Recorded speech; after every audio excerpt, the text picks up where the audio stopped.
Cinema కోసం మీరు film ఇన్స్టిట్యూట్‌లో ఉన్నప్పుడు ఆడిషన్‌కొచ్చి మిమ్మల్ని, రజనీకాంత్ గారిని, ఇంకో నటుడిని ముగ్గురిని సెలెక్ట్ చేశారు. ప ప్రదీప్ శక్తి. మీ ముగ్గురిని సెలెక్ట్ చేశారు. సో, అవును. ఆ సెలక్షన్ ప్రాసెస్ ఎలా జరిగింది? లేదండి, అది బాలచంద్ర గారు అప్పుడప్పుడు మాకు ఎగ్జామినర్గా వచ్చేవారు. ఓకే. మేము చేసిన ప్రాక్టికల్స్ కొన్ని చూశారు. హ్మ్. అది అయిపోయిన తర్వాత ఛాంబర్ వాళ్ళు ఏం చేశారంటే ఒక పుస్తకం ప్రింట్ చేశారు. ఆ సంవత్సరం బయటకు వచ్చేసి ఆర్టిస్టులందరినీ, హ్మ్. మేమే ఫస్ట్ బ్యాచ్ కదా, సార్. ఆ ఫోటోలు వేసి ఛాంబర్ బుక్లో ప్రింట్ చేశారు హ్మ్. ఫోటోలు. హ్మ్. అందులో చూసి సెలెక్ట్ చేశారు, వీళ్ళు బాగుంటారు అనుకుని. ఓకే. ఆ ముగ్గురిని మమ్మల్ని సెలెక్ట్ చేసి మాకు బండి పంపించారు. నేను, రజనీకాంత్, ప్రదీప్ శక్తి. సార్. ప్రదీప్ శక్తి అంటే మీకు అందరూ తెలుసు, చాలా సినిమాలు చేశాడు. ఆ, మంచి హైట్గా ఉంటాడు. దాంట్లోనే కండక్టర్ క్యారెక్టర్ అవును. చేశాడు అవును. ఆయన. కండక్టర్ క్యారెక్టర్ ఉంటది. ఆయన ప్రదీప్ శక్తి గుంటూరు కురాడు, మన తెలుగు అబ్బాయి. మా ముగ్గురిని ఫస్ట్ పిలిపించారు, ముగ్గురు వెళ్ళాం, కూర్చున్నాం. తమిళ సినిమా అప్పటికే రిలీజ్ అయిపోయింది, అవార్డు అవుతాడు కదా, రన్నింగ్ థియేటర్లో సార్. బాగా ఆడుతుంది అప్పటికి. అయితే సినిమా చూసారా అని అడిగాడు ఆయన. నేను చూశాను సార్, ఒకసారి చూశానని చెప్పాను. వాడు రజనీకాంత్ ఏం చేసాడు, నేను 4 సార్లు చూశాను సార్ అంటాడు. రజనీకాంత్. ఆ, సరే అని మొత్తానికి ఆయన మమ్మల్ని పంపించేశారు. హ్మ్. పంపించేసిన తర్వాత కొన్నాళ్ళు అయింది, ఇంకా కబురు రాలా, ఎప్పుడు స్టార్ట్ అవుతుందని ఏం తెలియదు, మేము కబురు పెడతామని చెప్పేసి పంపించారు. ఈలోపు బాలచంద్ర గారు సారథి స్టూడియో హైదరాబాద్లో షూట్ చేద్దామని, ఇక్కడ స్టూడియోలో సెట్ చేద్దామని లొకేషన్ చూడడానికి వచ్చారు స్టూడియోకి. హ్మ్. వచ్చారు, వెనక్కి తిరిగి వచ్చేసారు. అప్పుడు తెలిసింది ఆయనకి నేను సారథి స్టూడియోస్ మేనేజింగ్ డైరెక్టర్ ప్రసాదరావు గారు అబ్బాయినని. హ్మ్. వెళ్ళిన తర్వాత మళ్ళీ పిలిపించారు. పిలిపించి, ఏంటి నారాయణరావు, నాకు ఎందుకు చెప్పలేదు నువ్వు, మా డిస్ట్రిబ్యూటర్ కొడుకునేవని, హ్మ్. స్టూడియో ఓనర్ కొడుకని నాకు ఎందుకు చెప్పలేదు అన్నాడు. లేదు సార్, నేను ఇండివిజువల్గానే ఇన్స్టిట్యూట్లో చదువుకుని వచ్చాను, అదే క్వాలిఫికేషన్ కదా, అందుకని నేను చెప్పడం ఇష్టం లేక చెప్పలేదు సార్ అన్నాడు. హ్మ్. వెరీ గుడ్, నీకు వేషం కన్ఫర్మ్ చేస్తాను, నేను వేషం కన్ఫర్మ్ చేశాను. సూపర్. సో అలాగా రజనీకాంత్ గారితో ఎలా జరిగింది? అది ఇద్దరికి అలాగే ఇలా ఉంది. హ్మ్. రజనీకాంత్ కూడా మేము ఫస్ట్ టైం వెళ్ళినప్పుడే ఆయన ఇంటర్వ్యూ చేశాడు, హ్మ్. చేసి పంపించేశారు. తర్వాత షూటింగ్ పిలిచి మళ్ళీ వేషం కన్ఫర్మ్ చేశారు. ఈ ఇంటర్వ్యూకి వస్తున్నానన్నప్పుడు చాలామంది పెద్దవారితో మాట్లాడాను. వాళ్ళు చెప్పిన ఒక మాట నాకు చాలా అంటే ఆశ్చర్యం, ఆనందం కూడా కలిగించింది. అలాంటి మనిషిని కలవబోతున్నానని. ఓకే.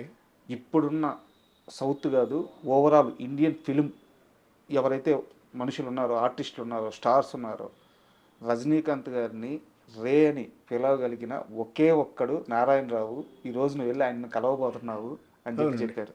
ఎప్పుడు ఒకే దీంట్లో ఉన్నాం, ఎప్పుడు కాదు, వాళ్ళు ఇద్దరికి అలవాటు ఉంది, కానీ ఒకే సిగరెట్ కాల్చేవాళ్ళం. షేరింగ్. షేరింగ్ అంత క్లోజ్గా ఉండేవాళ్ళం. మా ఇంటికి వచ్చేవారు. మా అక్కయ్య వాళ్ళ కాపురం మెడ్రాస్లో ఉండే. సో మా అక్కయ్యని పిలిచేవాడు, భోజనాలకు కానీ వాటికి కానీ రావటం, చాలా క్లోజ్గా ఉండేవాళ్ళం. కంటిన్యూస్ అండి.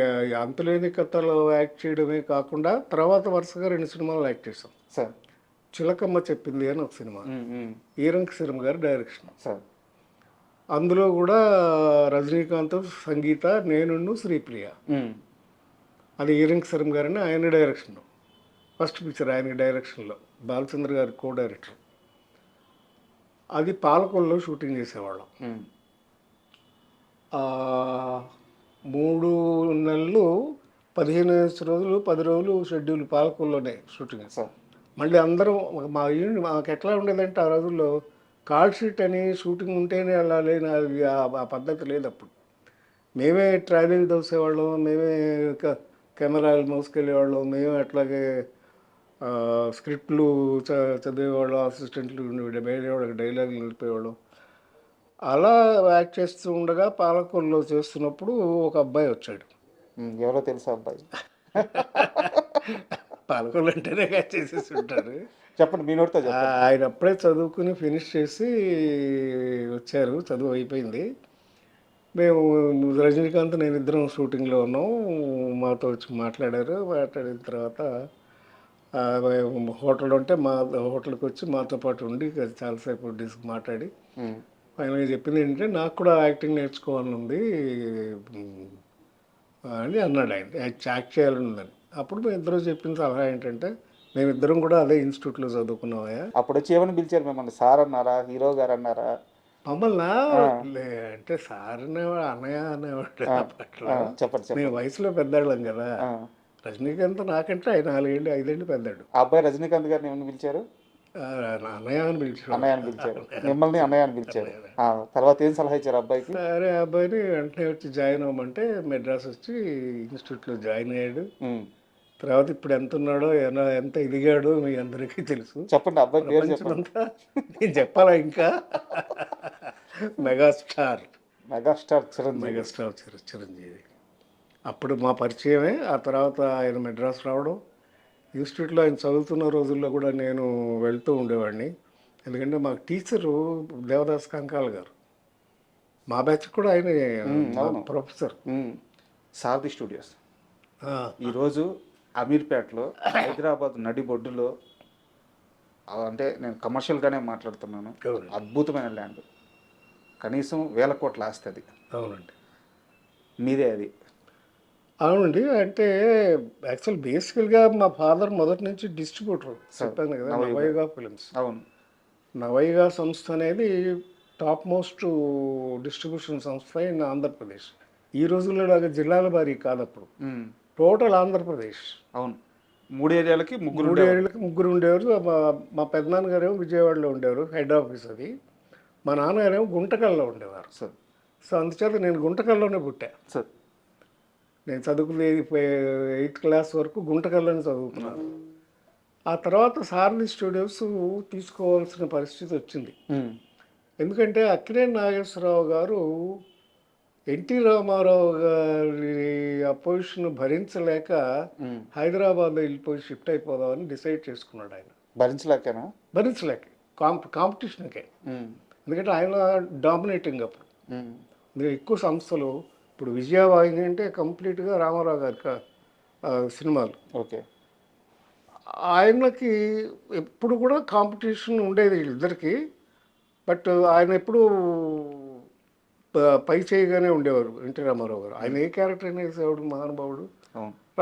నాగేశ్వరరావు గారు ఏమో రొమాంటిక్ క్యారెక్టర్స్, కథ ఇంపార్టెన్స్ ఉన్న క్యారెక్టర్స్, సాంఘిక సినిమాలు, సాంఘిక సినిమాలు ఇలా. మొదట్లో జానపద సినిమాలు కూడా చేశారు ఈయన. సార్, కీలుగుర్రం అవన్నీ కూడా జానపదాలు కూడా చేశారు ఈయన. సార్. కృష్ణుడు వేశారు, అర్జునుడు వేశారు, అన్నీ వేశారు. ఆయన కామెడీ కూడా చేశారు కదా, మిస్సమ్మలు ఎంత గొప్పగా చేశారు ఆయన, అవును. మహానటుడు. అయితే ఏదైనా ఆయన కాంపిటీషన్ ఫీల్ అయ్యడం కొంత, సార్. చెన్నారెడ్డి గారి స్నేహం కొంత. ఓకే. మర్రి చెన్నారెడ్డి గారు చీఫ్ మినిస్టర్. సార్. అయితే ఇట్లా ఇండస్ట్రీ ఇక్కడికి హైదరాబాద్ షిఫ్ట్ అయితే బాగుంటుందని అంటే, అప్పుడు నాగేశ్వరరావు గారు అంటే నాకు అక్కడ స్టూడియో లేదు.